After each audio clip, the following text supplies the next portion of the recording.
उद्योगपती रतन टाटा यांना रुग्णालयामध्ये दाखल करण्यात आलंय।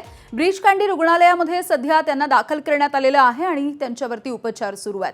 त्यांचा रक्तदाब कमी झालेला आहे, त्यामुळे रतन टाटा यांना ब्रीच कँडी रुग्णालयामध्ये दाखल करण्यात आलेलं आहे। सध्या आयसीयू मध्ये ते असल्याचं कळतंय आणि त्यांच्यावरती उपचार सुरू आहेत। सध्या रतन टाटा हे 86 वर्षाचे आहेत आणि सध्या ते रुग्णालयामध्ये उपचार घेत आहेत।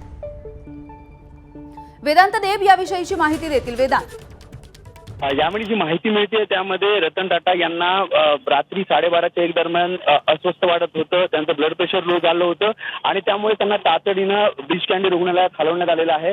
आणि सध्या जे सांगण्यात रुग्णालय प्रशासनाकडनं त्यांच्यावर आयसीयू मध्ये उपचार चालू आहेत आणि प्रसिद्ध कार्डिओलॉजिस्ट शाहरुख अस्ती ढोलवाला यांच्या देखरेखीखाली त्यांच्यावर उपचार चालू आहेत।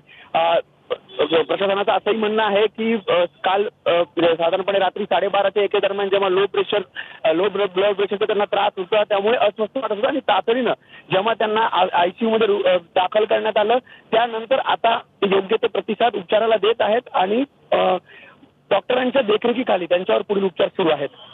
अगदी वेदांत, सध्या त्यांच्या प्रकृतीचे काही अपडेट्स देण्यात आलेले आहेत का रुग्णालयाकडून? रुग्णालय प्रशासनाचं असं म्हणणं आहे की थोड्याच वेळात त्या संदर्भातली प्रेस रिलीज प्रसिद्ध केली जाईल। मात्र जी सांगण्यात येते त्यामध्ये रात्री, जसं मी आधी सांगितलं की 12:30 ते 1च्या दरम्यान त्यांचा रक्तदाब आहे तो लो ब्लड प्रेशरमुळे त्यांना त्रास होत होता।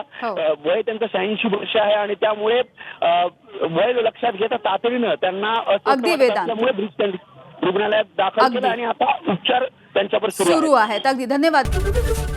एबीपी माझा, उघडा डोळे बघा नीट।